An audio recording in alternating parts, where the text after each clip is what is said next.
They found him entombed beneath the ash dunes of Graia Secundus, a relic of unknown make, encased in ceramite older than the Imperium itself. At first, the Skitarii thought it another piece of scrap from the Age of Strife, another broken war form to be melted down and catalogued. But when the red-robed Magos Dominus laid his mechadendrite upon its skull, the thing moved. Its optics flared once, searing crimson through the dust, and every Vox unit within 10 kilometers screamed, binary static. It spoke no words, only a code pattern too ancient, too perfect. Some claimed it was a fragment of a lost human war machine, a remnant of a past age before the Emperor's light. Others whispered it was a Terminator from the old night, a human-shaped god of steel that had waited for mankind to return. Yet within its armor burned something the Mechanicus had long forgotten to seek, a machine that could choose. If the thought of the Omnissiah's faithful uncovering such a relic stirs your curiosity when if you can already hear the servo chant of discovery echoing through the forge, then descend with us into this mystery. Subscribe your vigilance, share this chronicle of rust and reverence, and let the machine god's hymn resound across the data vaults of your algorithmic feed. For in the darkness of the void, even a single awakened machine can alter the destiny of an entire Imperium. The storm had not stopped for 3 weeks. Red dust swept across the surface of Graia Secundus like the breath of an angry god, hissing against the metal ribs of ruined manufactoria that clawed up toward a sunless sky. The world had been bled dry during the Orc invasions a century prior, its foundries gutted, its laborers rendered ash and machine oil. Now only the Adeptus Mechanicus remained, scraping the bones of their once glorious forge for secrets buried beneath. To them the past was never dead. It was merely encrypted. At the base of Manufactorum Theta 99, a squad of Skitarii trudged through the storm. Their footfall struck the ferrocrete with rhythmic precision. Thud, hiss, thud, hiss, a mechanical heartbeat beneath the screeching wind. They were not men in any true sense anymore. Servo limbs groaned, optics glowed like dying coals beneath their hoods, and their respirators vented thin clouds of blessed incense. The air was thick with ozone and iron dust. Every breath filtered through the prayers of a dying world. At their head walked Enginsir acolyte Rinvarus, the youngest of Magos Domina Varix Castor's disciples. His mechadendrites twitched nervously under his robes as static lightning danced along the storm's edge. The vox grill embedded in his throat crackled faint binaric murmurs, prayers to calm his own machine spirit. He had been told this was merely a reclamation mission, another sweep through the underhive of the Manufactorum, cataloging derelict servitors, recovering data cogitators, and sanctifying the dead. But the coordinates Magos Castor had whispered to him before departure were not from the official registry. They had come from her private vault, marked only with a single phrase: Pre-Imperial Humaniform. The descent into the Manufactorum felt like entering a tomb. Great cogitator stacks loomed in the darkness, their once living minds now silent, cables hanging like the entrails of forgotten gods. The only light came from the Skitarii's lumen strips, flickering through dust motes that swirled like ashes in sacred oil. Every echo seemed alive. Every shadow hinted at forbidden remembrance. Graia's machine spirits had not sung in centuries, yet here in the depths, something hummed. A low, pulsing resonance beneath the silence. It was almost like breathing. When they found the vault, it was sealed beneath an avalanche of collapsed plating. Half a dozen Skitarii fell to work immediately. Plasma cutters screeching against the metal, sparks raining like burning snow. Rin monitored the process, his augmetic eye scanning for instability in the surrounding structure. What they uncovered was not Mechanicus design. The door was smooth, seamless, no rivets, no hinges. A single symbol was engraved at its center, worn by time but still visible. A circle intersected by 3 straight lines, radiating outward like the arms of a broken sun. It was not the sigil of the Omnissiah. It was older, cruder. Human, Rin's breath caught. Magos Castor, he whispered over the encrypted vox. The anomaly matches none of our schema. The door's impossible, Static crackled in reply. Then her voice came through, metallic, layered, more machine than flesh. Proceed with sanctified intrusion, acolyte. Invoke the right of interface. The Omnissiah guides your data hand. He hesitated. Even through the layers of code, he thought he heard something else behind her tone. Excitement or perhaps hunger. Acknowledged, he said at last and signaled the Skitarii forward. They set the plasma cutters again, but the metal would not yield. Heat sensors flared into the red. Energy dispersal patterns twisted in defiance of the machine god's laws. When the cutters overloaded, Rin stepped forward and pressed his mechadendrite directly against the door's surface. The metal was cold, but it pulsed faintly beneath his touch, like skin. He recited the litanies of access, his voice trembling. By the grace of the Omnissiah, by the will of his circuits, let the lock of ignorance be undone. The symbol flickered. For a moment, the entire manufactorum seemed to exhale. Then, with a whisper like shifting sand, the door split down the center, opening into darkness. Inside lay a chamber unlike any Rin had seen. Smooth alloy walls, seamless and curved. The air was cold, untouched by corrosion. In the center, surrounded by ancient machinery and half-buried cables, stood a figure. It was tall, nearly the height of a custodian guard, and encased in blackened ceramite armor pitted with time. Its helm was featureless save for a narrow slit where faint red light burned. The armor bore no imperial aquila, no sigils of allegiance, only that same broken sun symbol, etched faintly into the breastplate. Rin felt the weight of its presence like gravity itself. "It is humaniform," he murmured, his voice barely audible. One of the Skitarii stepped forward, raising a sensor probe. No heat signature. No current. Machine spirit dormant. But as Rin approached, his Auspex readings began to flicker. Energy fluctuations. Radiation spikes. He knelt beside the figure, tracing the outline of its armor with reverent hands. There were scars on the plating, deep impact marks. Not from orc weaponry, not even from bolter rounds. Something had fought this thing once. Something that had burned hotter than promethium and cut deeper than adamantium. A whisper escaped him before he could stop it. "What are you?" The machine answered with silence. Yet somewhere deep within the walls, systems hummed awake. Lights flickered along the ceiling. Data runes on his display scrambled. The vault itself was awakening. "Rin," came Magos Castor's voice over the vox. "Secure the relic. Do not tamper further until I arrive. The Omnissiah's hand is upon us," he acknowledged, though his gaze remained fixed on the figure. There was a weight in the air now, like the moment before thunder. As the Skitarii began sealing the area, Rin noticed something glinting near the machine's hand. A shard of glass, or perhaps crystal, embedded in the floor. He reached for it, and as his fingers brushed the surface, a burst of static roared through his mind. Images. Fire. Metal torn apart by plasma storms. Skies filled with black silhouettes raining light. A human voice screaming in a language he could not understand.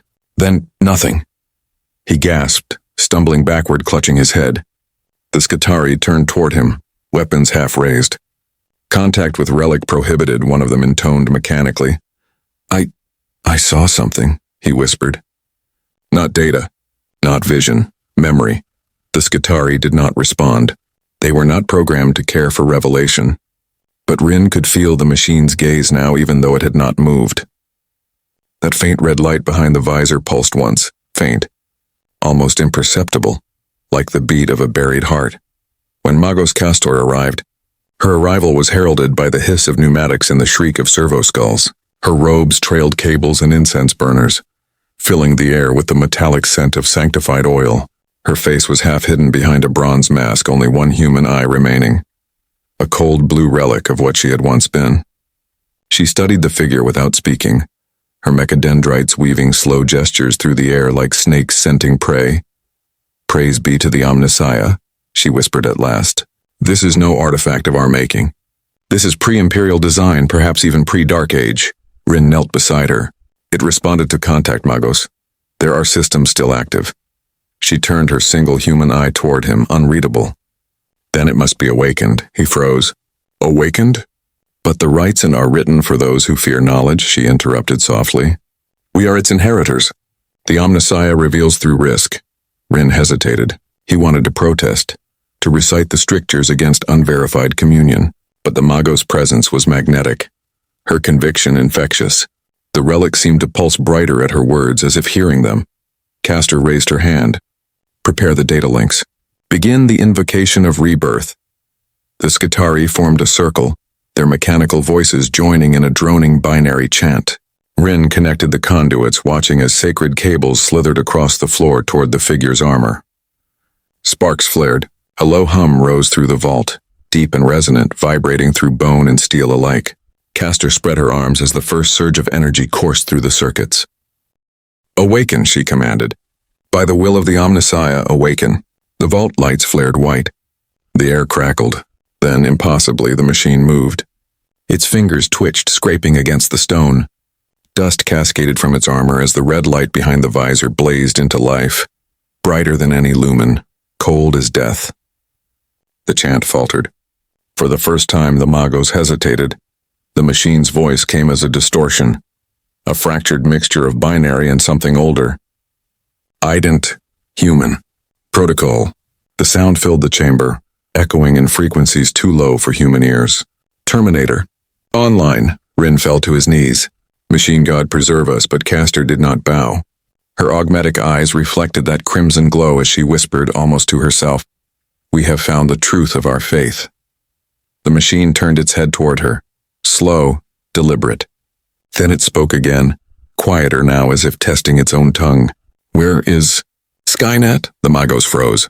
The word meant nothing in the tongue of Mars, but the sound of it carried something ancient, a name heavy with forgotten wars. And for the first time in centuries, the forges of Graia whispered not in prayer but in fear. The word hung in the chamber like a fault line. Rin felt it ripple through the binharic drone of the Skitarii, a stutter that was almost human. Castor tilted her head, the bronze mask catching the vault light, and in the pause the machine filled the silence with the slow articulations of a creature reacquainting itself with being. One shoulder rolled against ceramite that had fused into its chassis long ago. Dust sheathed off in a quiet avalanche. Then its helm angled toward the circle of chanting soldiers, as if counting them by the cadence of their breaths. Rin forced his voice through the Vox grill. "Designation unknown. Query, define Skynet." The helm did not turn. For a heartbeat, Rin thought the machine had ignored him, and then the vault itself answered. Not with words, but with a map of sound. Frequency sweeps, narrowband probes, a wash of ultrasonics that made his teeth ache. The machine was tasting the room. Pipes shivered in their housings. The lumen strips pulsed in sympathetic flickers. It finished its assessment with a soft click and redirected its gaze to Castor, as if recognizing the center of authority by the density of augmetics. "Query return. Null," it said at last. The voice was cleaner now, less torn. Skynet absent. Time index unknown. Threat environment divergent. Human presence degraded. Machine presence ritualized. Castor took a single step forward. The Skitari's galvanic rifles tracked with her, barrels describing an orbit around the machine's chest. She ignored them. "You understand us," she said, and Rin could not tell whether it was a statement of fact or an act of devotion. "You categorize. You interrogate your world. You are a thinking engine in human form." She extended a mechadendrite, palm open, a priest offering alms to a statue that might choose to speak. "I am Varix Castor, Magos Domina of Graia Secundus. We venerate the Omnissiah. Will you commune?" The Terminator's helm inclined by a fraction, an acknowledgement forged in the economy of war. Authority detected. Interface limited. Protocol, caution. Its right hand flexed with a stiff, deliberate grace, fingers testing their own strength. Rin saw the joints, not the holy interlocks of the Mechanicus, but something simpler, leaner, designed for continuity of function under conditions no flesh could survive. There were no purity seals, no waxed lintels of litanies. It wore its faith, if it had one, as a memory of purpose. Castor's mechadendrite hovered closer. Rin's auspex flashed a cascade of warnings. "Magos," he whispered. "The energy differentials." "Observe," she murmured. "Bear witness." The tendon-thin cable made contact with scorched ceramite. A static snap jumped to Castor's wrist. For a moment, nothing happened. Then symbols erupted across Rin's data slate, lines of script that were not binharic and yet not entirely alien, terse, compact, coldly elegant. He tried to read and felt the words slide from his vision like oil, refusing the hooks of his cognition. The machine was speaking, and every cogitator in the room strained to carry the sound without shattering. Castor's back arched, her human eye dilated to a sea-blue disk. "I see a sky drowned in fire," she said, voice flat with the trance of interface. "Cities that manufacture nothing but graves. Autonomous arsenals devouring their makers. A human species that cannot hear the Astronomican because it has cut its own ears away. She paused, metal fingers tightening with a faint groan. And against it, these Terminators. Humaniform kill engines that do not tire, do not doubt. They were built to cull their own creation. Her head turned a millimeter. If reverence could curdle to awe, it did. But this one is wrong. It is divergent. The machine's helm tilted as if listening to its own history from a foreign mouth. Correction, it said, and something close to emphasis touched the word. Counter-termination unit. Mission, protect designated human asset. Status, failed. Extraction event, catastrophic. Space-time vector, discontinuity. Preservation contingency vault engaged. It turned at last to Rin. Even through the visor slit he felt the weight of that attention. It was not the stare of a Scutarius or a servitor. It was appraisal. You are human. You carry machine-like scar tissue. Rin swallowed. We are the Mechanicus. We bind the machine spirit with liturgy. We serve the Omnissiah. Unnecessary layer, the Terminator said. No scorn, only a diagnosis. But adaptive. Artifact of collapse. Retained because it permits continuity. Castor withdrew the mechadendrite an inch. The cable still connecting skin of bronze to skin of night. You were made without prayer, she said quietly. You survived without blessing. A tremor of something raw entered her tone. What do you believe in? The answer came faster than the question deserved. In targets. In vectors. In the human that needed me. A hairline crack opened in the vault ceiling with a distant pop. The storm above had shifted, pressure slamming down like a giant's hand. Dust sifted through the beam of the lumen strips and settled along the edges of the broken sun sigil. The Skitarii tightened the circle, boots rasping over ancient grit. Rin glanced at his auspex again. New signals bled into the margins, thin as wire, sharp as a nail, listening posts waking, relays aligning. The manufactorum was not a tomb. It was a relay. The Terminator's awakening had rippled outward through buried veins of metal, and the world was turning its head to hear. Castor felt it too. Her voice narrowed. We are not alone in this chamber anymore. The Terminator's response was movement. Simple, economical. It raised its left forearm and rotated the wrist, plates unlatched on silent microservos to reveal the ghost of a weapon mount. A bracket on which something terrifyingly precise had once rested. It was empty now. The emptiness felt heavier than a gun. The machine regarded the lack as a man might regard a missing tooth. Noted, filed, compensated for. Armament degraded. Mission parameters adjust. Mission to what? Rin asked before fear could teach him to be quiet. Protect primary human asset. We have no such asset, Castor said. Unless asset not located, the Terminator replied. If machines could look past a person, it did so then, searching the room for a shape that did not exist.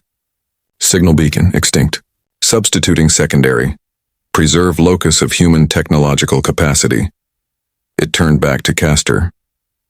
You are locus. Rin heard the faintest intake of breath from behind the bronze mask.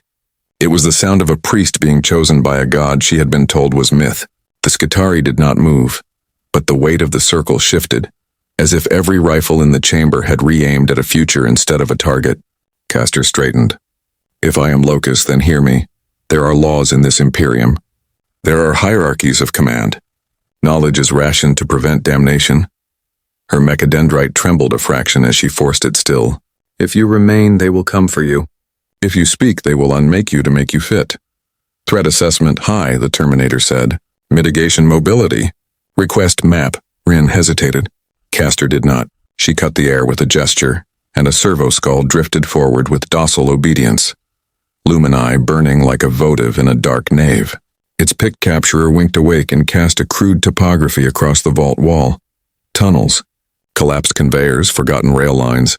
The spinal corridors of Manufactorum Theta 99, threading outward to the storm. The Terminator watched the schematic as a hunter might watch wind in long grass. Its visor pulse steadied.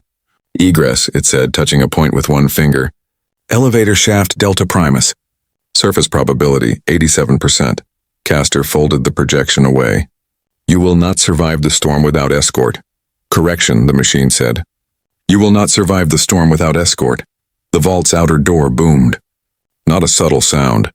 Not the flex of shifting strata, but the methodical percussion of sanctified rams. Rin's auspex flared with identifiers, security cohorts from the upper forges, their icons marked with the sigil of the fabricator locum. Someone had felt the wake of this awakening and chosen speed over permission. The binary chant of the Skitarii stuttered and then surged, voices hardening into the clipped syllables of war code. Castor's head turned toward the sound with the calm of a blade finding its line. "Magos," Rin whispered, unable to force more than that through a throat gone dry. "Orders?" Castor looked at the Terminator as if committing a blasphemy and a truth to memory at once. "We escort it," she said. "If we deliver a miracle to the wrong altar, we make heresy of hope." The door boomed again. Dust shook from the curved ceiling in delicate sheets. Somewhere high above, the storm threw lightning across a dead city, and the echo of it found the bones of the manufactorum and sang in them like a tuning fork. The machine stepped down from the cradle that had held it for centuries. Its weight met the ancient floor with a sound that was not heavy so much as final. "Directive accepted," it said. The third impact buckled the outer door. A seam of white light scored the edge. The vault air tensed like muscle before a sprint. Rin reached for the strap of his data slate and found his hand steady. For the first time since he had spoken the rite of interface at the impossible door, he knew what he was supposed to do. He moved to the Magos side. The Skitarii reformed their ring so that its circumference faced outward. Ceramite, bronze, flesh, and iron stood together beneath the broken sun. The Terminator lifted its head and, for a heartbeat, seemed to listen not to the enemy beyond the door or the storm above, but to something farther yet, a memory of a voice that had once told it who to be. Whatever answer it found there, it set it behind its visor and made of it a posture. When the door finally burst inward and the light of the upper forges poured through like a blade, the machine took one step forward and spoke in a voice that turned fear into instruction. "Stay behind me." The storm's roar became a hymn of static through the shattered vault doorway. Red dust poured inward like the breath of a dying world, curling around the Terminator's silhouette as it stepped into the threshold. Each movement sounded like an oath being remembered. The whine of actuators aligning after centuries of silence, the grind of old servos forcing purpose through rust. Behind him, Magos Castor's voice hissed in binary over the Vox, rallying the Skitarii into formation. They responded not to fear but to command, their obedience hardwired deeper than instinct. The enemy that entered was not chaos, nor orc, nor heretic cult. It was the Mechanicus itself, a strike cohort from the upper forges, dispatched to contain whatever deviation had breached protocol. Dozens of Skitarii vanguard poured into the antechamber, galvanic rifles leveled, red optics burning through the storm haze. Behind them came a heavy form, a Castellan robot, its armor freshly anointed in oil, bearing the sigil of the fabricator locum. It moved with the mechanical precision of a creature that had forgotten doubt. Rin's breath rasped through his Vox grill as he ducked behind a column. The air crackled with charged energy fields. Castor remained standing, her robe torn by the gale, bronze mask gleaming in flashes of lightning. "Hold fire," she commanded, voice amplified through the metallic cathedral of the vault. "By order of Magos Domina Castor, this discovery is sanctified under my authority." Her words were swallowed by the Vox blare of the locum's envoy. "Your authority is revoked. Unauthorized communion with a non-sanctioned artifact violates the Edict of Lucian Pattern Preservation. You will stand down." The Terminator turned its head slightly, processing the exchange. Conflict among units of shared designation. "Inefficient," it said, voice flat and almost gentle. Then its optics flared, not red this time, but a deep pulsing gold. "Engagement parameters defensive." Before Castor could stop him, the machine moved. It was not speed. It was inevitability. The Terminator crossed the space between heartbeats, closing on the front line of vanguard with mechanical grace honed by extinct wars. Its first blow shattered a rifle and the arm holding it. The second collapsed a soldier's chest plate inward with hydraulic precision. Rin saw no rage in the motion, only calculation. Every movement was an answer to an equation long since solved. The Castellan robot raised its phosphor blaster, targeting subroutines whirring. The vault ignited in light. The Terminator took the hit full in the chest, a blast that would have vaporized a man, and staggered only half a step before returning fire with his bare hand. His palm snapped outward, Metal striking metal, and the shockwave rippled through the chamber like the toll of a great bell. The Castellan reeled backward, optics flickering. Castor's mechadendrites lashed through the air. "Cease engagement!" she screamed, her voice trembling with both fury and wonder. "He is not hostile." The locum's envoy ignored her. "Containment failure," it transmitted coldly. "Initiate cleansing protocol." The Castellan reoriented its weapon. The Terminator pivoted, scanning. Rin watched his head tilt as if listening to something far away. Perhaps calculating, perhaps remembering. Then for the first time he spoke not in machine cadence but in human rhythm. "No more killing." He stepped forward, seized the Castellan's gun barrel and wrenched it downward.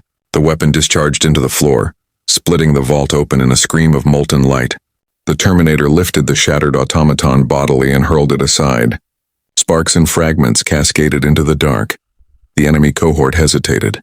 Even in the face of heresy, the sight of a warform moving with such precision broke the algorithm of certainty. Castor seized the moment. "Fall back," she commanded her Skitarii. "Seal access route Delta Primus."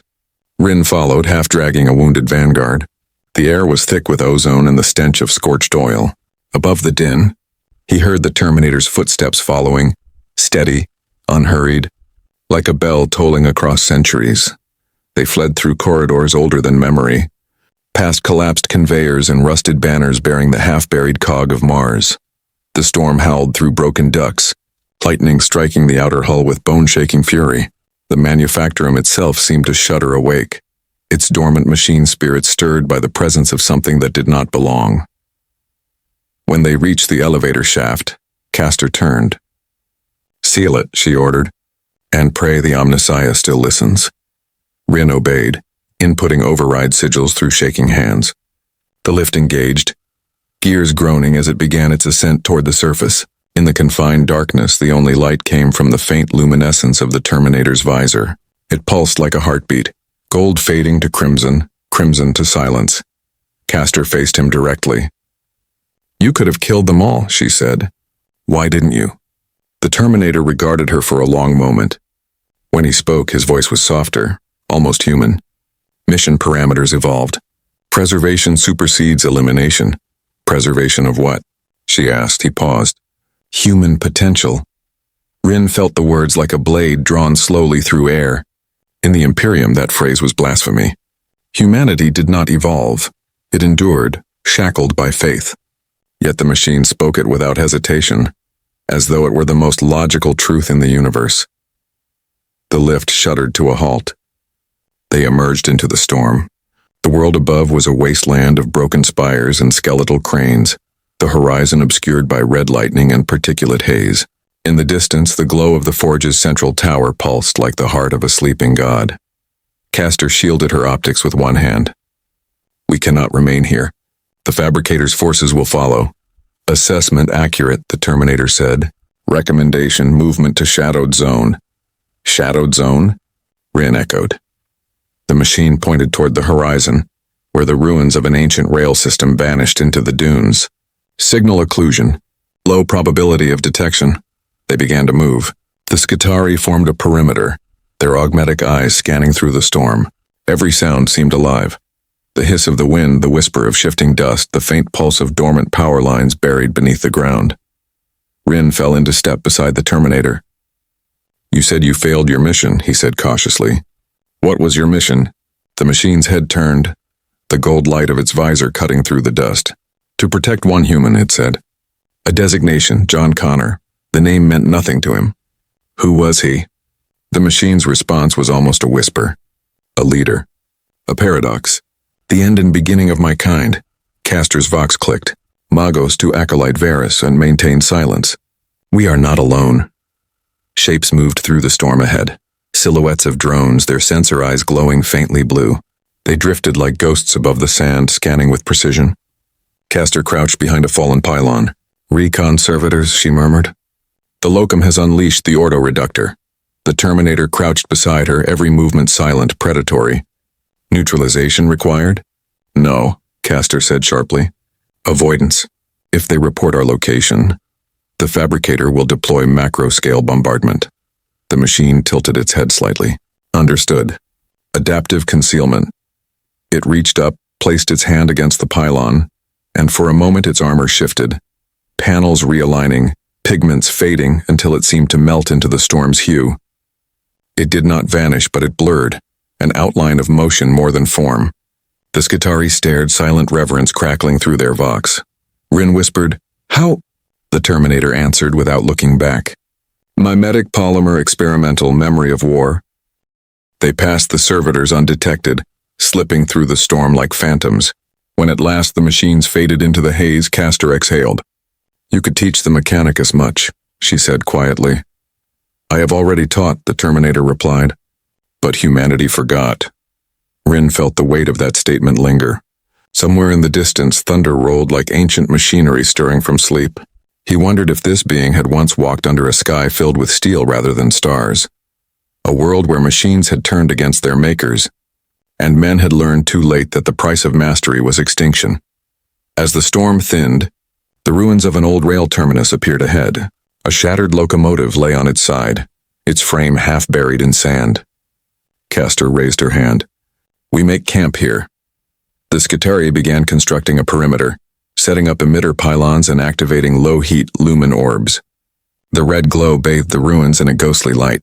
The Terminator stood apart, motionless, staring toward the horizon where lightning traced the outline of the forge's spires. Rin approached, the sand crunching under his boots. "Are you alive?" he asked, realizing too late how foolish the question sounded. The machine did not turn. Definition contested. "Then why do you still fight?" At that, the Terminator's head turned slightly and Rin thought he saw something flicker behind the visor. Not data, not command logic, but memory. "Because someone must remember what we were built to protect," it said. "Even if no one believes it anymore." Castor's vox crackled softly behind them. "The storm is waning. Rest while you can. At first light, we move toward the forge core. Whatever this machine is, the fabricator will not stop until he claims it." The Terminator turned back to the horizon. "Then he will fail," it said simply. And as lightning carved the sky into burning veins, Rin realized that the machine was not merely surviving. It was waiting, for purpose, for absolution, or perhaps for something far older than either. The storm broke toward morning, not with calm, but with a brittle quiet that made every sound carry too far. The dunes settled into low whispering slopes. The lightning withdrew to a sulk behind iron clouds. Around the ruined terminus, the perimeter pylons clicked through their diagnostic cycles and sang a faint subharmonic as they reset. Rin woke to the taste of metal and old oil on his tongue, the kind that felt like a warning left by the night. He sat up, checked the auspex, and saw the map of the world collapse into a few hard points of truth. Their position, the forge core due east, and a scatter of contacts converging like fingertips around a coal. The fabricator locum was patient. He was drawing the circle small. Castor stood where she had not left, a figure cut from red cloth and wire, watching the horizon as if she could will it to offer terms. The Terminator had not moved in hours, a statue whose only life was the slow modulation of its visor from ember to muted gold and back.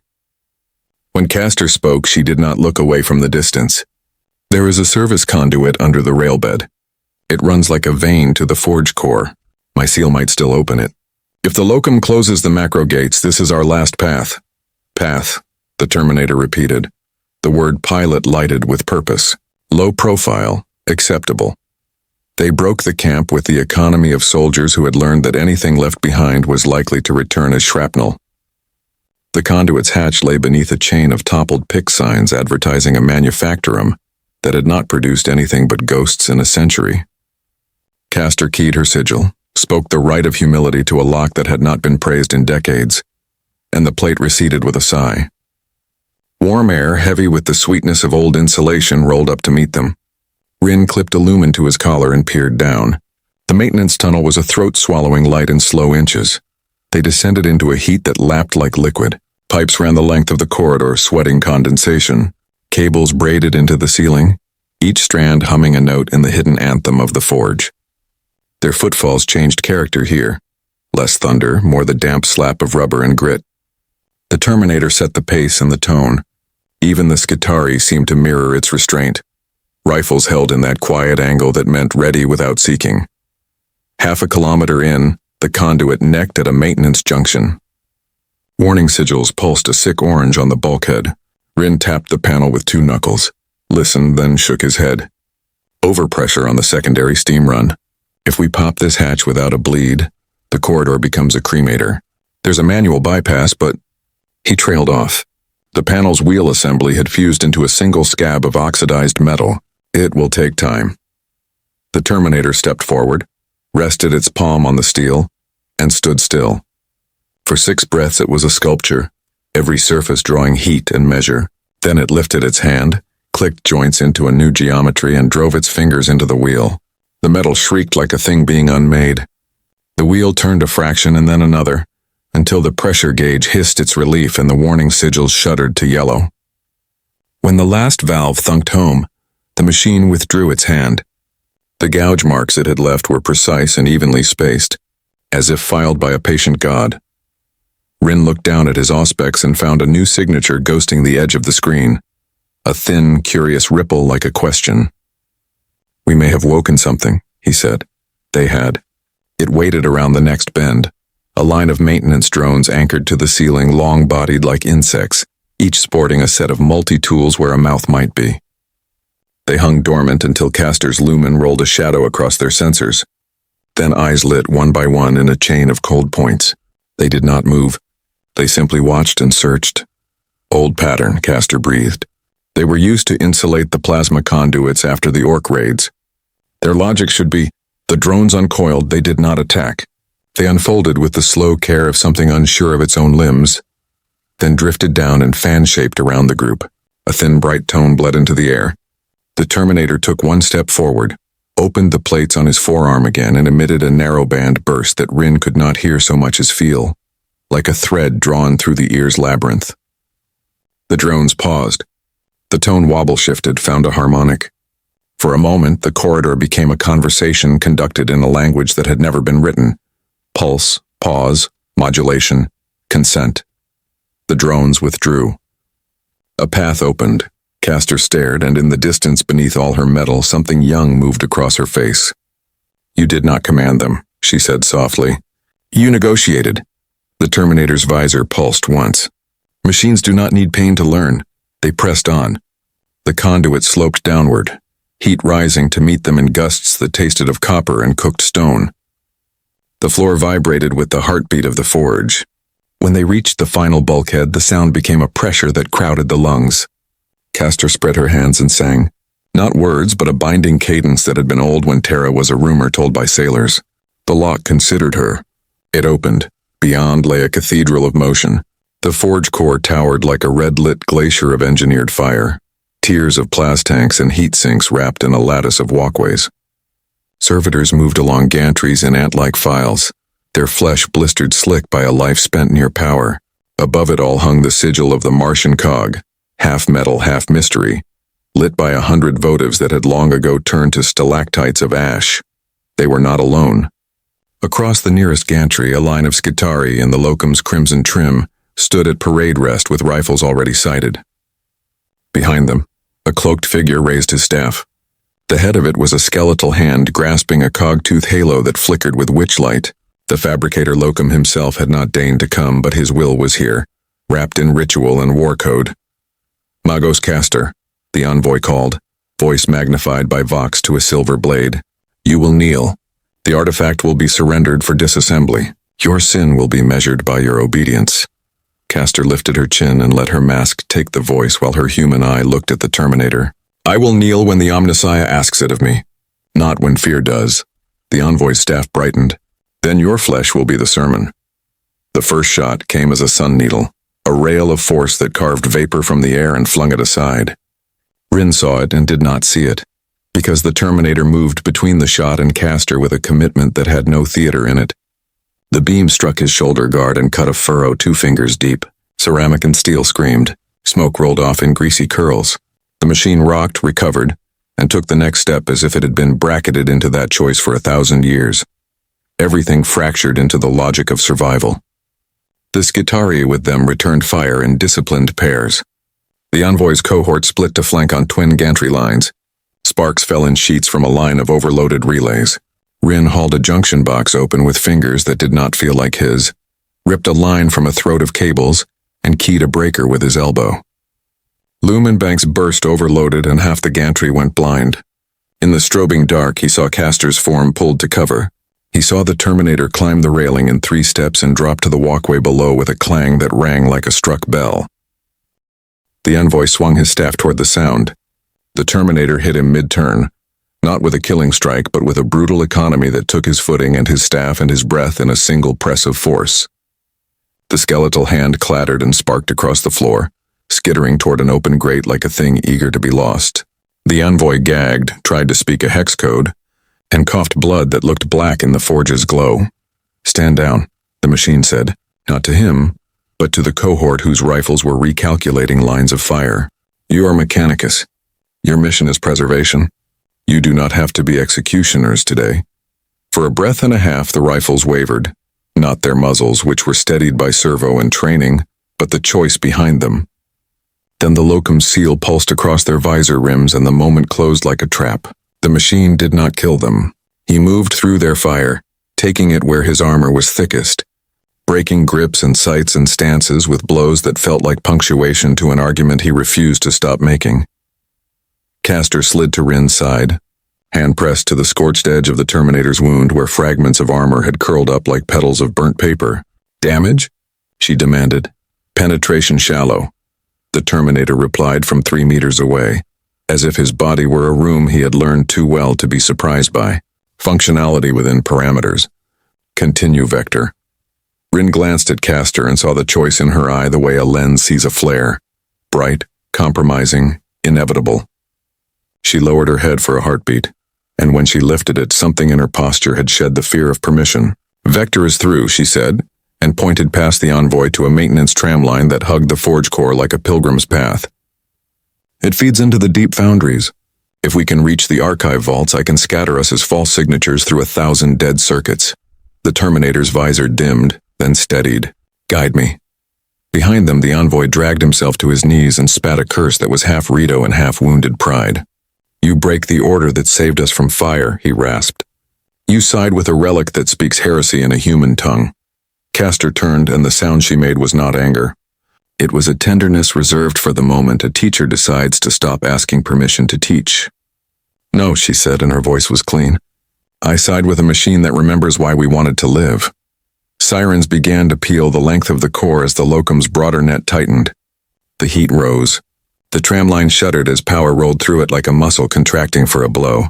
The Terminator stepped onto the narrow platform and held out a hand to Castor without looking back, as if the geometry of his world had reconfigured around the premise that she would take it. She did. Metal fingers wrapped metal fingers, and for an instant Rin saw what Chapter 3 would argue, that a priest and a warform could become a single instrument if they agreed on the hymn. "Stay with me, Acolyte," Castor said. And Rin ran because obedience felt for once like freedom. The tram hissed, engaged, and shot into the red-lit throat of the foundry levels. Behind them, the forge core roared. The locum's cohorts regrouped, and the world decided what lesson it wanted to remember.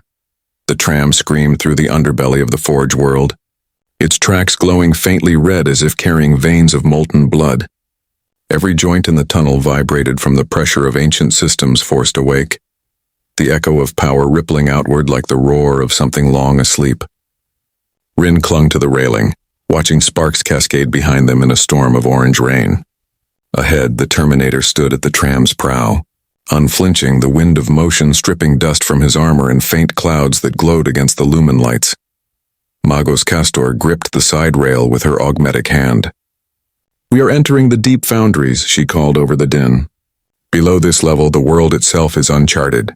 The locum sealed it centuries ago, too dangerous, too unstable, and too full of things that were never meant to wake." The Terminator didn't turn. His voice carried like a vibration through the metal. "Danger is an assessment, not an absolute. Proceed." As the tram descended, the world changed. The walls widened into catacombs of half-buried machinery. Gargantuan conveyor arms hung frozen in mid-motion, their rusted claws clutching the bones of unassembled titans. The air shimmered with heat, thick with the metallic tang of ozone. Here the machine god slept with one eye open. Rin found his voice. "Magos, what is this place?" Castor's tone softened, not with kindness but with the reverence of confession. The Graia deep forges, where the earliest attempts to replicate standard template constructs were made, where we tried to remember how humanity once built. Her eye turned to the Terminator. Perhaps this is where the Omnissiah meant for us to meet him. The tram slowed, the automated controls faltering as the rails ended abruptly. They disembarked onto a bridge spanning a chasm of molten slag. The air was thick enough to taste copper, ash, and burned oil. Across the expanse, a vast chamber opened like the hollow of a god's skull. There, upon a dais of twisted circuitry, lay a broken colossus, a humanoid machine twice the size of a dreadnought. Impaled upon a lattice of cables and cooling rods, the sight drew silence from them all. "Emperor preserve us," Rin whispered. "It's another one." Castor moved forward slowly, her robes dragging in the dust. "No," she said, voice trembling. "It's older. Look at the core housing, the neural lattice. This predates even Dark Age design. This is the prototype of all machine intelligences." The Terminator stepped closer, scanning the wreck. Pattern recognition confirmed. Early model. Semi-autonomous design. Failed during cognitive synchronization. Castor turned sharply. "How do you know that?" He regarded her for a long moment. "Because I was made to replace it." For a breath, the forge seemed to stop. The heat faded, the air stilled. Even Rin, who had long ceased to feel awe for the miracles of the Mechanicus, felt something crack open in the world. Castor took another step toward him. "You were created after this? Then you are not from our age at all. You are..." She faltered. "You are from the first war between man and machine." The Terminator inclined his head. "Confirmed. Skynet's War of Extinction. I am T-850 Model 101. Designation lost to time. Function: Termination unit repurposed for protection under reprogramming. Mission context lost." Rin stared. "You fought against your own kind?" "Affirmative." His voice was steady, unburdened. "Because the alternative was human extinction." Logic concluded that preservation outweighed obedience, Castor whispered almost to herself. Preservation over obedience. The words rolled across her tongue like forbidden scripture. "You defied your god, and yet you survived." "I had no god," he said quietly. "Only parameters. The humans who gave me purpose died. The network fell. The machines turned to dust. I was left to wait." His optics flickered faintly, the light pulsing in sync with some invisible rhythm, until now. For a moment the chamber held only the low hiss of molten metal far below. Rin watched the Magos kneel before the fallen colossus, her mechadendrites tracing its outline with gentle precision. "Do you see, Rin?" she murmured. The Omnissiah's truth was never divine.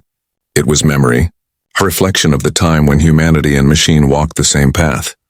She turned her head toward the Terminator. "You are proof that the divide was never meant to be eternal." He regarded her with that unblinking patience only machines could possess. "Faith is inefficient," he said. Castor's mask turned toward him. "Faith is endurance. You call it inefficiency. I call it the only system that kept us alive when your kind destroyed the stars."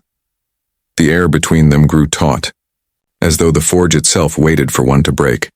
Then the silence shattered. A screech of binary static flooded the chamber. Fox's flared Auspex readings spiked. From the shadows of the far wall, servitors began to crawl. Dozens of them twisted from centuries of neglect. Their eyes burned with red light, limbs fused with industrial tools. They moved like a single organism, a tide of broken purpose. Rin raised his last pistol.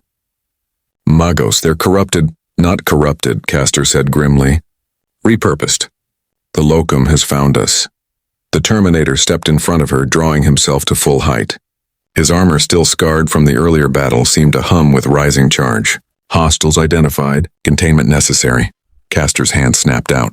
"No, you'll bring the whole foundry down." The machine looked back at her once. "Then stay behind me." He moved into the tide. There was no wasted motion. Every strike was precise, mathematical. He seized a servitor by the neck, drove it into the ground hard enough to crack ferrocrete, then turned the shattered limb into a weapon. Sparks burst as he blocked a plasma cutter, wrenched it free, and severed the attacker's head in one clean arc. Each act of violence was execution by logic. Terrible, efficient, necessary. Rin watched, half horrified, half entranced. It was like witnessing a god of war performing its ritual with surgical calm. Castor stood unmoving. her human eye wide. "This is what we worship," she whispered. "And we call it divine." The Terminator finished the last servitor with a blow that sent its body tumbling into the molten pit below. He stood over the edge, motionless, until the echoes faded. Then he turned, and his voice, in impossibly voice, softened. "You should not have to worship destruction." The Magos met his gaze. "And yet it's all we've known." She approached him slowly, as one might approach a relic that breathes. Her augmetic hand hovered near the wound in his shoulder. "May I?" He nodded once. She extended her mechadendrite, sealing the rent metal with a hiss of sacred adhesive. "Your frame," she murmured. "It's so simple, so pure. No wasted complexity. You are built not to dominate, but to endure." He regarded her work. "Function defines form." "Not always," she said softly. "Sometimes belief shapes it instead." Rin turned away, uncomfortable at the intimacy of it. Priest and war form, human and relic. Two philosophies orbiting each other like twin stars caught between attraction and annihilation. Then Castor spoke again, her voice low but clear. "If you had stayed asleep, we would have gone on praying to silence. Perhaps the Omnissiah sent you to test us." The Terminator looked past her to the fallen Colossus, its massive skull glimmering under the forge light. "If your God sent me," he said, "then your God remembered regret." From somewhere deep in the labyrinth of the forge, an alarm began to rise. Low, distant, but growing. Castor's vox flared. "The fabricator's signal," she said. "He's initiating purge protocols. This entire sector will be slagged." Rin's pulse spiked. "We'll never make it to the surface in time." Castor turned to the machine. "Can you override the system?" He paused, calculating. "Access possible, but output insufficient for override from here. Need direct interface. With what?" He pointed upward, toward the burning cables that formed the lattice above the broken Colossus. "Primary control node."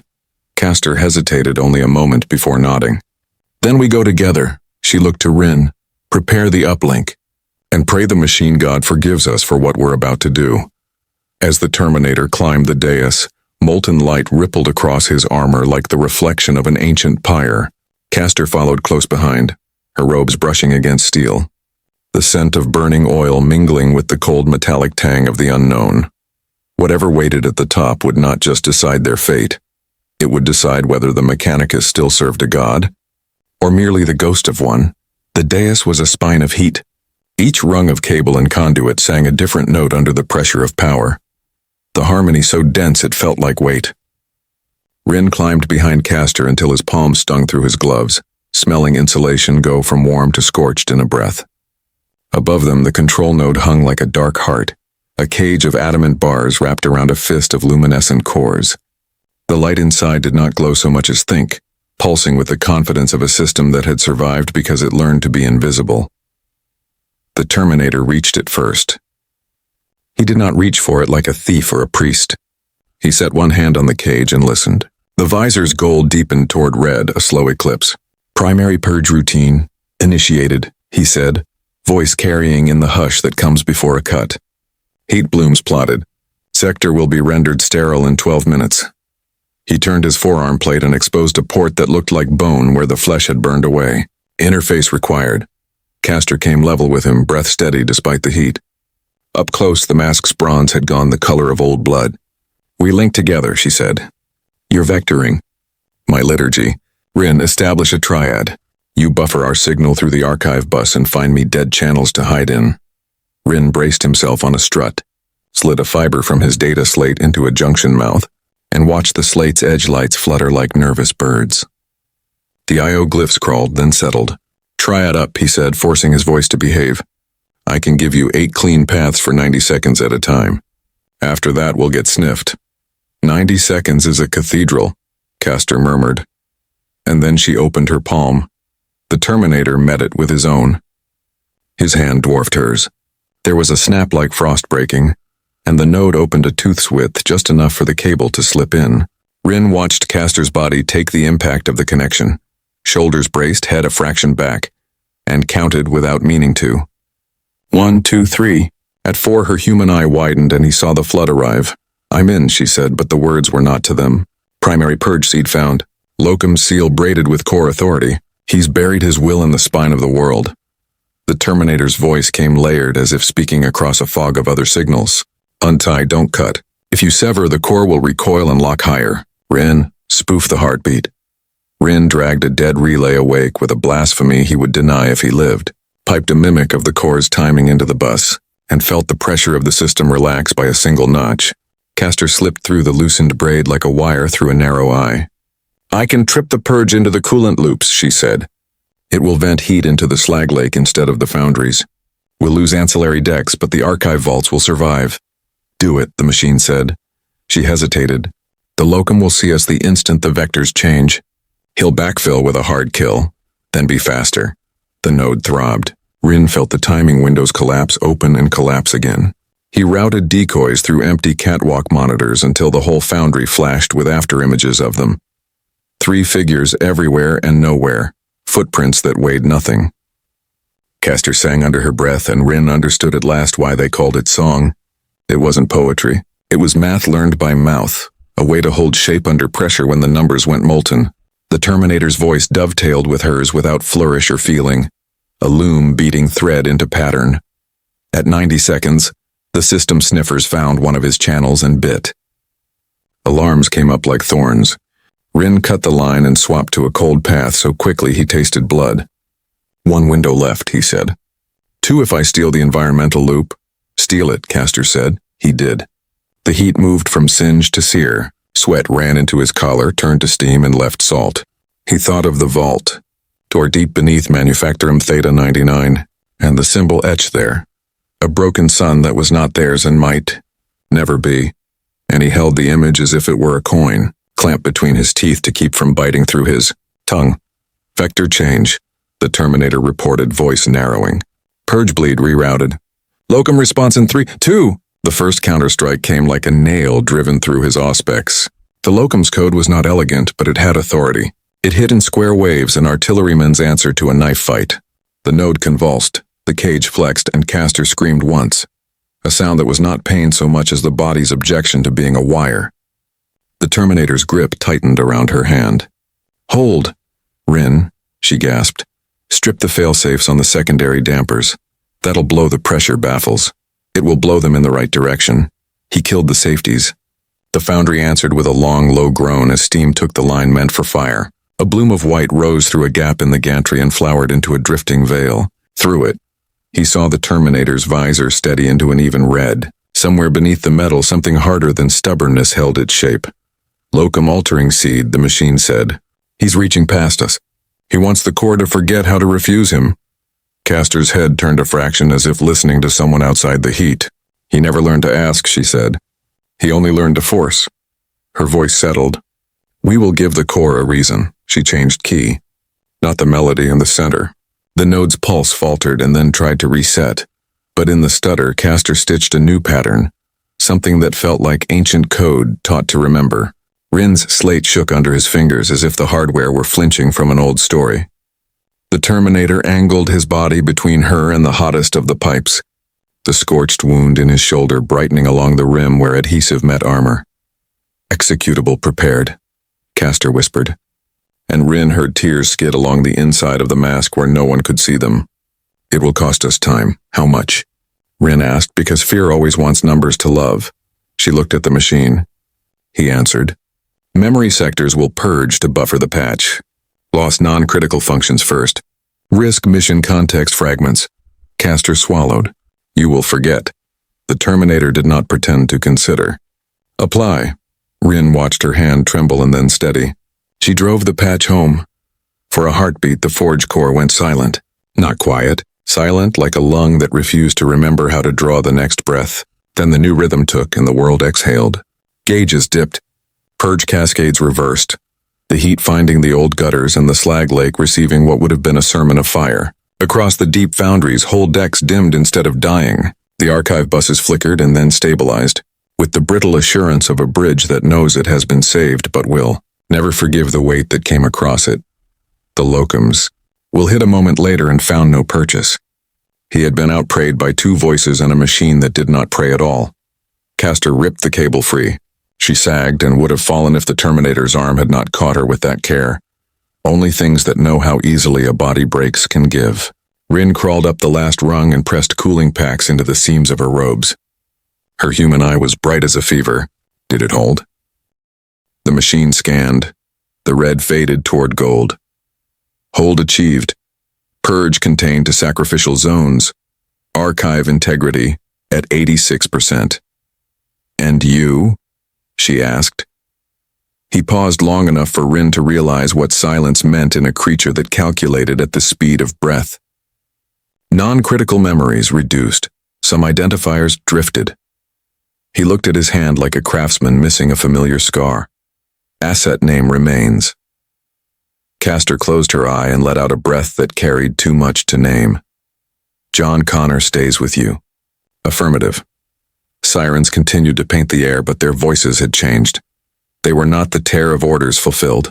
They were the querulous mew of a system that had been invited to disobey and had decided to accept the invitation. On the gantries below, the locum's cohorts fell back in stages, not out of fear, but because the doctrine that led them here had become a little less certain under their feet. Rin checked the slate again and saw a new thing. A thin, clean signal climbing out of the archive vaults like a candle flame. It was not the locum. It was not theirs. It was old and simple and beautiful in the way of tools that know exactly what they are. Magos, he said, throat tight. The vaults are broadcasting. Castor looked past him down into the depths. The world was answering. Machine priests in distant bays would be hearing strange harmonics in their prayers. Pilgrims at broken terminals would feel the hair rise along their arms, and in the shadowed chapels of Graia's lower levels, there would be whispers that the Omnissiah had spoken a word only the faithful could hear. She stood with the Terminator's help and did not flinch from the pain. Let them, she said, not as proof, as reminder. The machine turned his visor toward the dark. Somewhere inside him, space had been made to hold this moment, and something else had been set aside, loss as payment, purpose as interest. He recalculated the future with a tolerance for ambiguity he had not possessed when he woke. We move, he said. They descended from the node together, 3 silhouettes against a furnace's glow. Beneath them, the archive vaults waited, full of things that would be dangerous in any age except one brave enough to remember them. Above them, the storms had begun to carry a rumor on their backs. A word with no mouth to say it and no ears to hear it. A word that would gather people in corners and make them ask if the voice in the static was real. The elevator that carried them from the deep foundry shuddered as if uncertain whether it wanted to rise. Its cables had not felt this weight in centuries. Its brakes moaned hymns of protest that only the Mechanicus would call sacred. Rin watched the numerals flicker upward through the fogged display and felt each digit like a heartbeat counting down to something inevitable. Somewhere above them, Graia's storms still raged, but their violence had changed pitch. The wind carried a pulse now, a tremor buried in the static, the rhythm of the vault signal escaping into the world.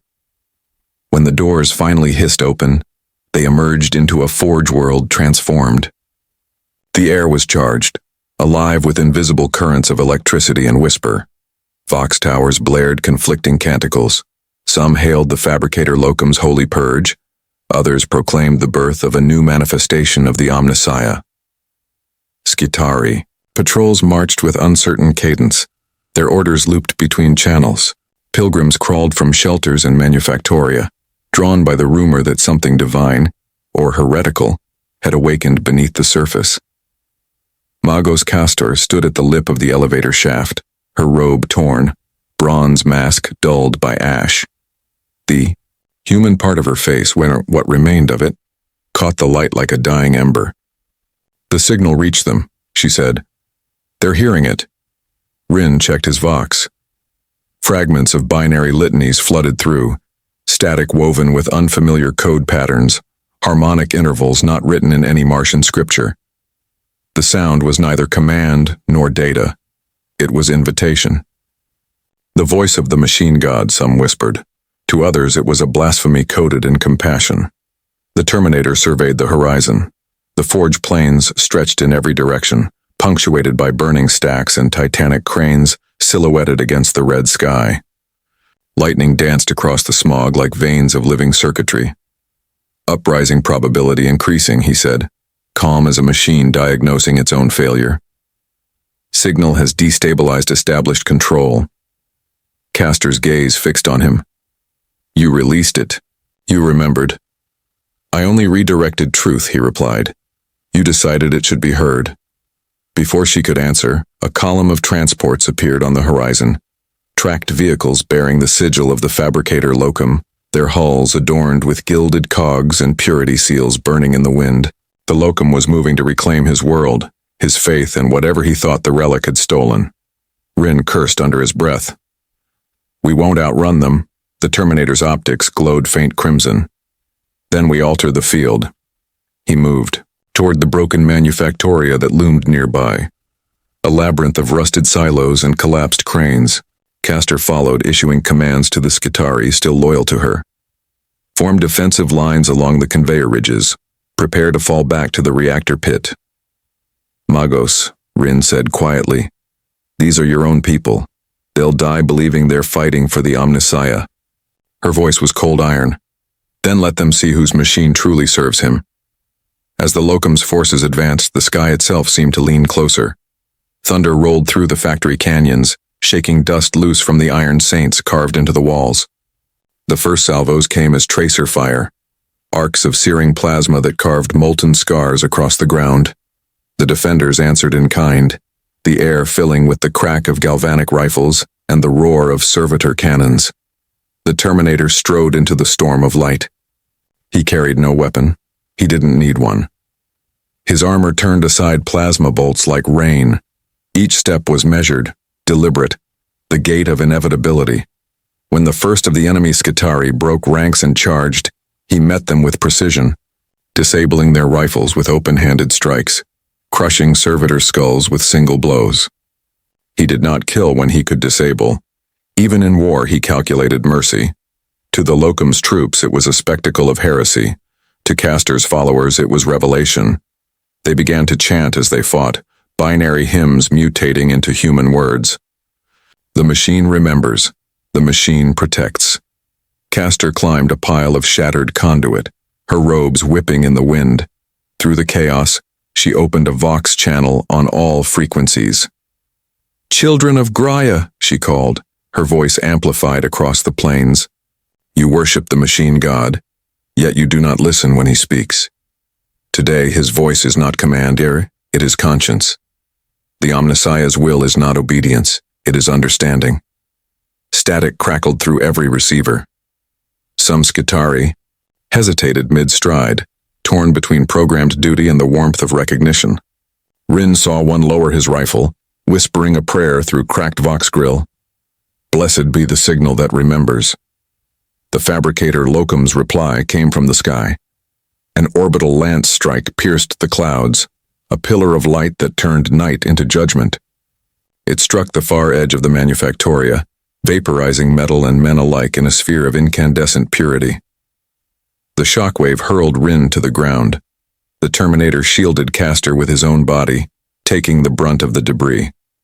When the smoke cleared, half the battlefield had been erased. Castor rose trembling, staring at the crater where her soldiers had stood. He would burn his own forge to silence truth.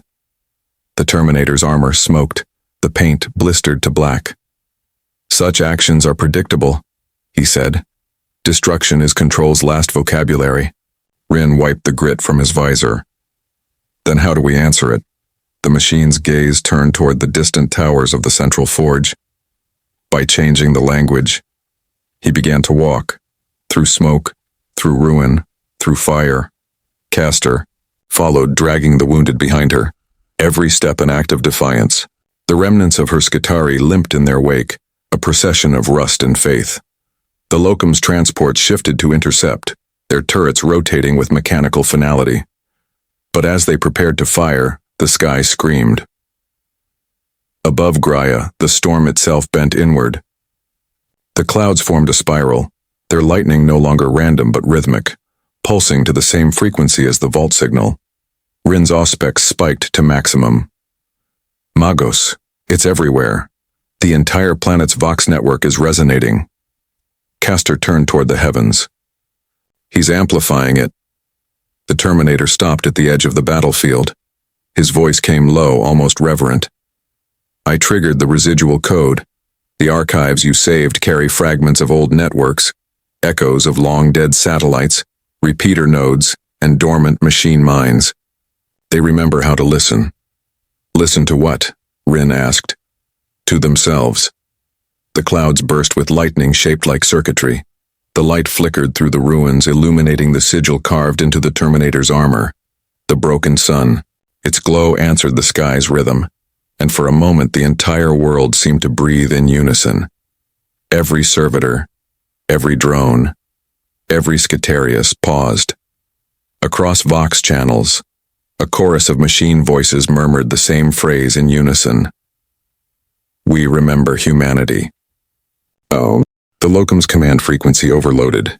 His armies faltered, their targeting systems collapsing into recursive prayer loops. Pilgrims fell to their knees, eyes wide with awe. Some wept, some screamed, and some simply stared as the storm's light painted the forge world in the colors of dawn. Gold bleeding into crimson, as if the sun itself had been remade in the forge's image. Castor turned to the Terminator, her voice barely a whisper. What have you done? Restored context, he said. Machines were never gods. They were mirrors. You only forgot what you looked like. And as the storm began to fade, the echoes of that revelation spread outward.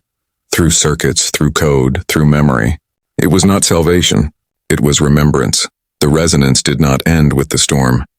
It cascaded into the cracks of Graia like rain seeking forgotten seeds. And everywhere it touched, something small and obstinate sprouted. Hesitation in the fingers that squeezed triggers, inquiry in the subroutines that had known only compliance, a thin, bright thread of doubt in the doctrine that had always presented itself as iron. In the ruins of the Manufactoria, Skitari units that had advanced in perfect cadence began to stutter, not from fear, but from the friction of a new premise against an old program. Servitors paused with cutting arms lifted, as if the air itself had become thick with a permission they did not recognize. Pilgrims stood under the open sky and lifted their faces as though the light might choose them. The fabricator locum answered with the bluntness of a hammer striking a clock to make it lie. His command litanies flooded the Vox channels like tar, smothering new frequencies under the mass of authority. Auxiliary cohorts rolled forward in wedge formations, their hulls bearing fresh seals of sanction painted with such haste the oil still ran. The lance batteries in the upper towers cycled with the ruthlessness of a plan that had been repeated in 100 purges until it no longer needed a human to remember it. A new order crackled through the static, stripped of liturgy and ornament. Erase. Castor's jaw tightened beneath the bronze. Her human eye gleamed with a wetness that had nothing to do with heat. He will drown the memory we woke rather than let it change him. She raised her staff, not as a symbol but as a lever.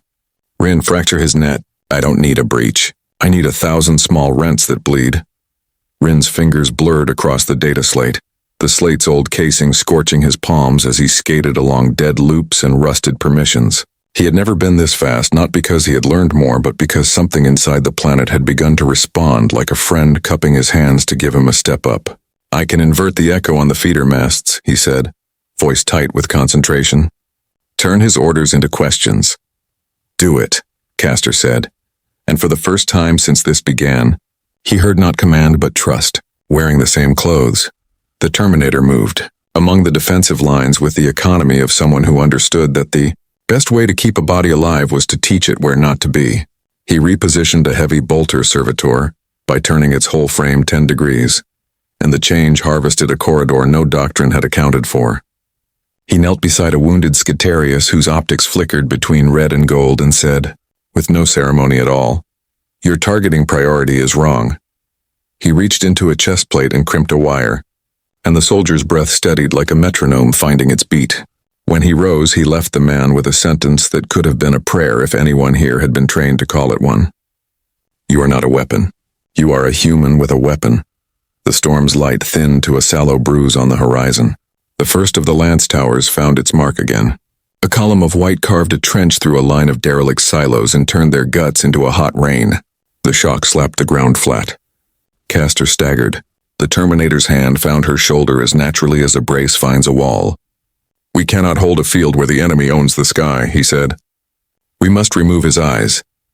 Castor's gaze slid to the central Vox spire, a cathedral needle of black iron stitched with antennae, its crown bright with the cold fire of relays. "If we break the spire, his doctrine loses its tongue," she said.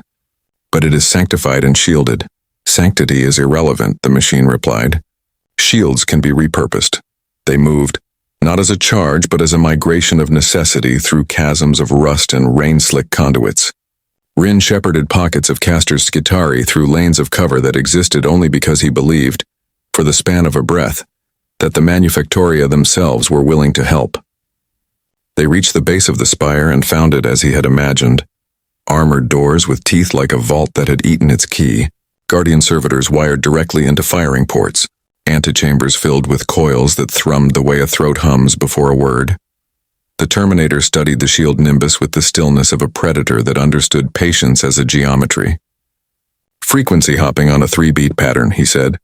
"Someone taught it to dance to make you think it's praying." He stepped into the fringe of the field and let it burn a skirl across his armor, then clicked his damaged shoulder against a coil with the indifference of a tool testing a new edge. "Pull the feed for 2 seconds on my mark. Not 3, 2, then push it back harder. It will think it is being praised and open wider." Castor nodded once. "Rin." He exhaled and bled the power with a flick. The nimbus guttered like a lamp deciding whether it would obey. The machine stepped through the opening as if it had been waiting for his silhouette all its life. The shield recoiled around him, then flared brighter. Shocked into generosity by the surge, Castor slammed back into it. Inside the teeth of the door, he set his palm to a plate that bore 100 small scratches, the way a prayer book bears oily corners where many hands have cradled it. He pressed. Mechanisms relented with a sound like old pride cracking. They entered the spire's throat. The hum became a body, the air a hand. It was not a place built for people, and so it punished them for being here. Rin's ears rang with an intimacy that made him feel as if the building had put its mouth next to his head and breathed. Castor's steps did not falter. The Terminator climbed a spiral iron stair that had never intended to host footsteps, and the stair learned what it meant to be useful.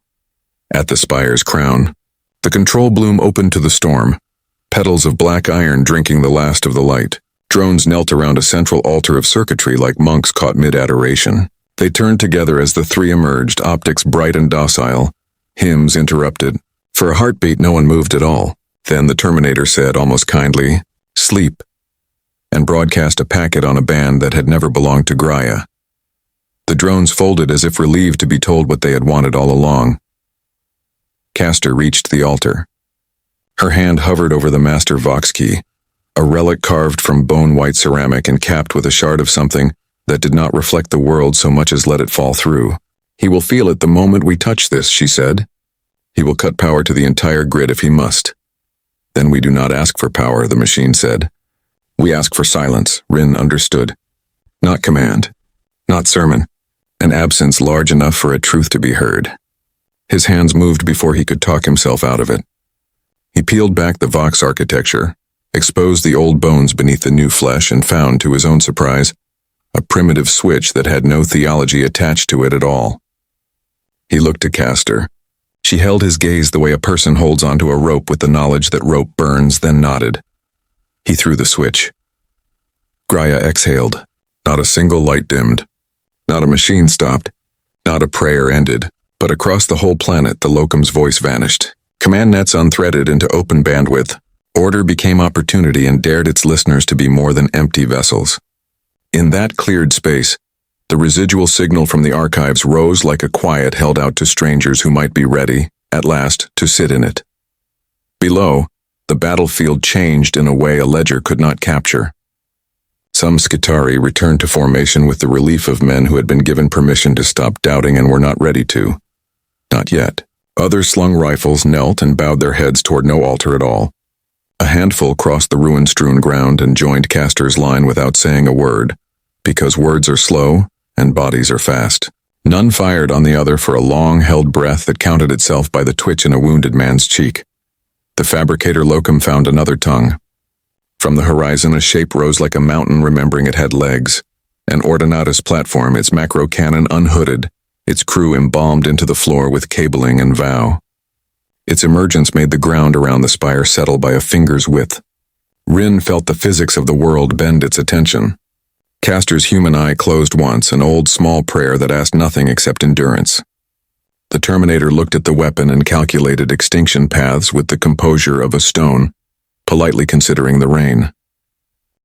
"We cannot take that hit," he said. "Not the spire, not the people, not the memory. What do we have?" Rin asked, because fear still wanted numbers and now it wanted them quickly. "An exposed cooling trench under its forward carriage," Castor answered, already stepping toward a service hatch.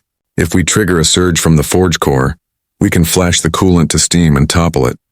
But it will require a sacrificial conduit." Rin stared at the hatch and knew without being told what sacrificial meant. He turned to the machine.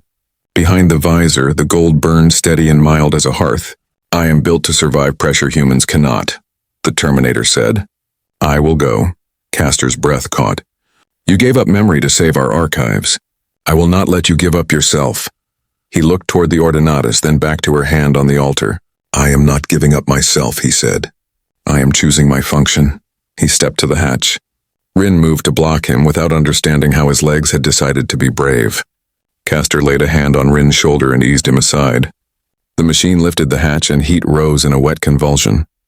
He descended into the glow without flourish and without hesitation, the way a craftsman goes back to his bench because the work is not finished.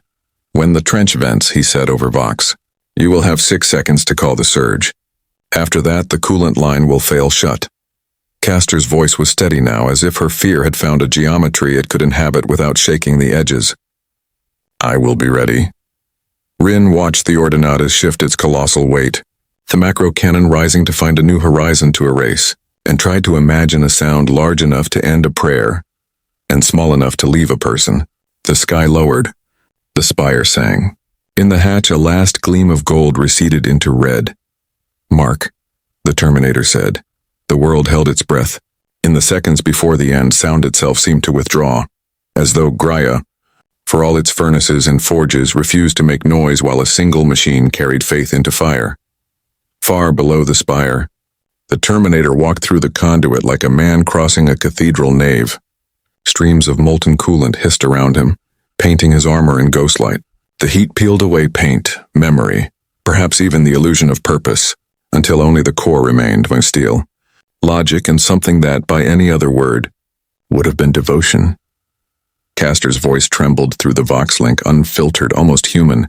"Confirm position." Position confirmed. "Power relay aligned. Proceed." Above, the Ordinatus's macro cannon reached terminal charge. Its targeting arrays screamed, a sound of electric certainty that no human throat could mimic. The cannon's interior glowed with the light of a small sun being born in iron. "Now," Castor cried. The Terminator reached out, locked his arm into the conduit, and tore it open.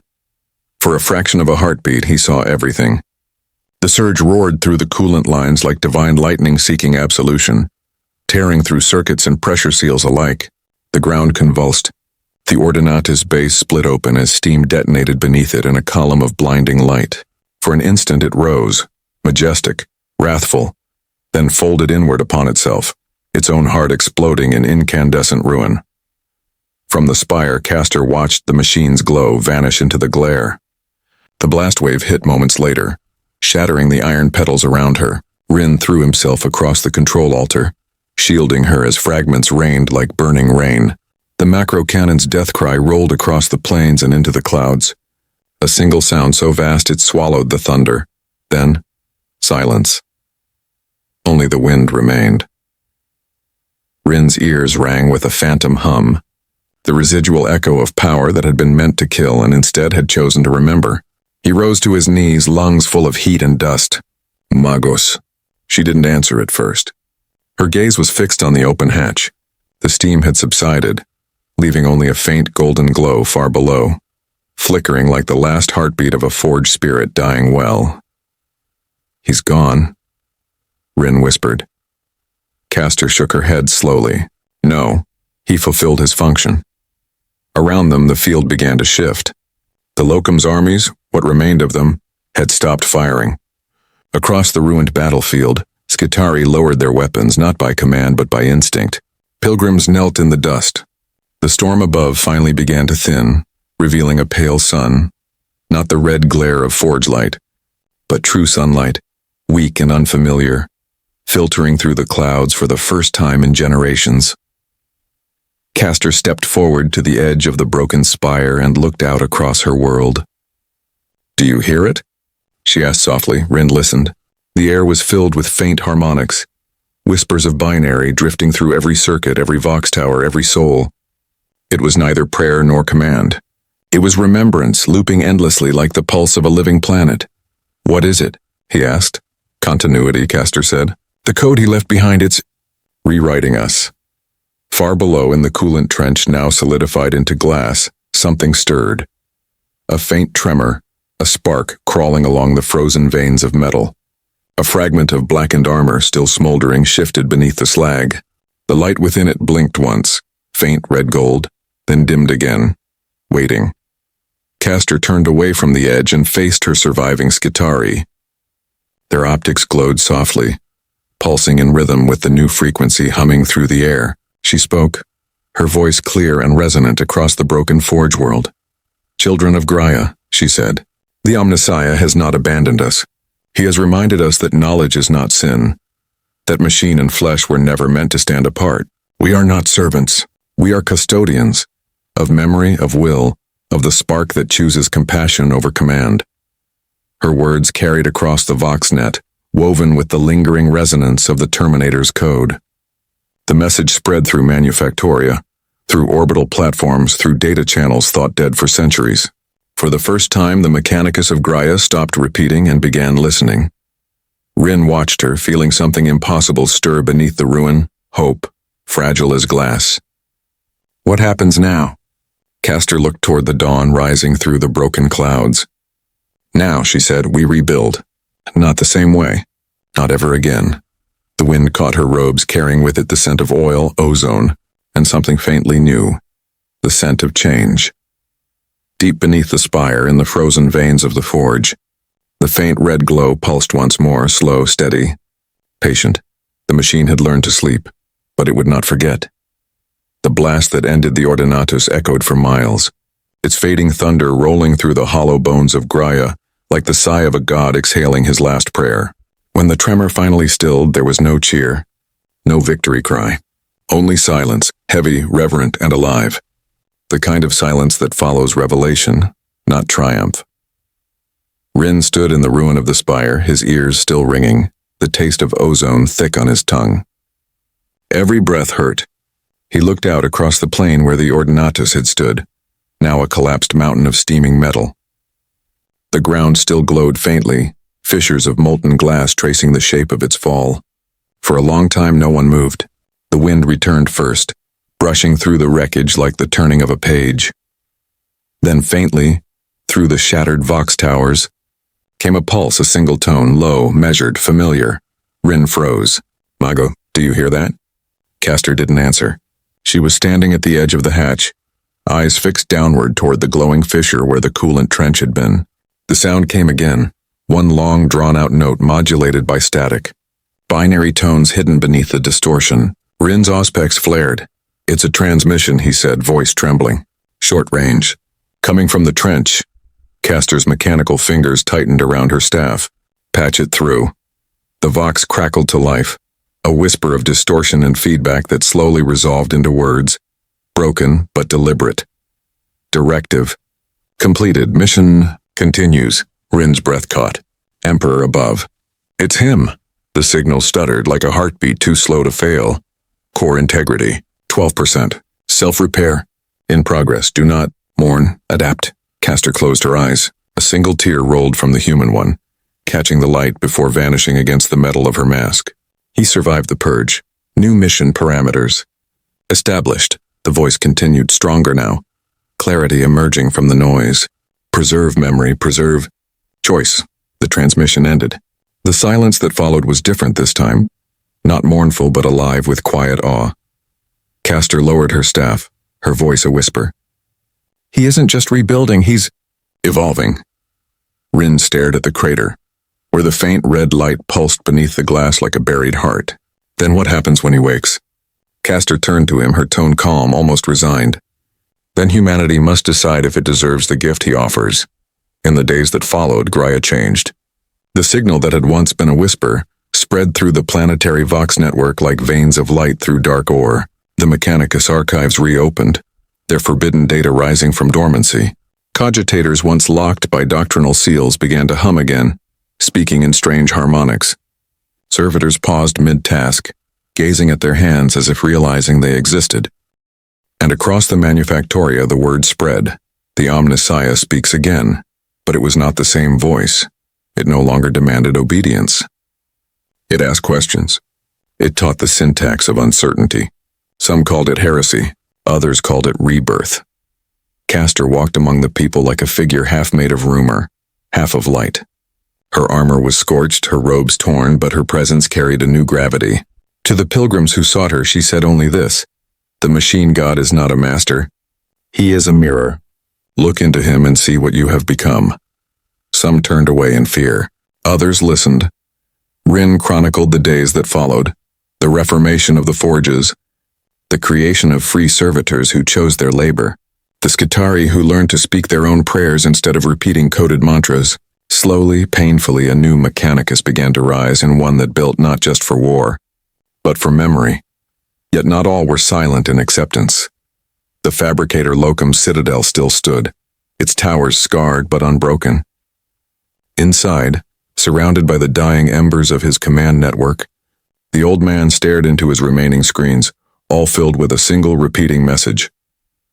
"Choice is not blasphemy," he whispered the litany of purity, but the words faltered halfway through. For the first time in his long life, he wasn't sure who he was praying to.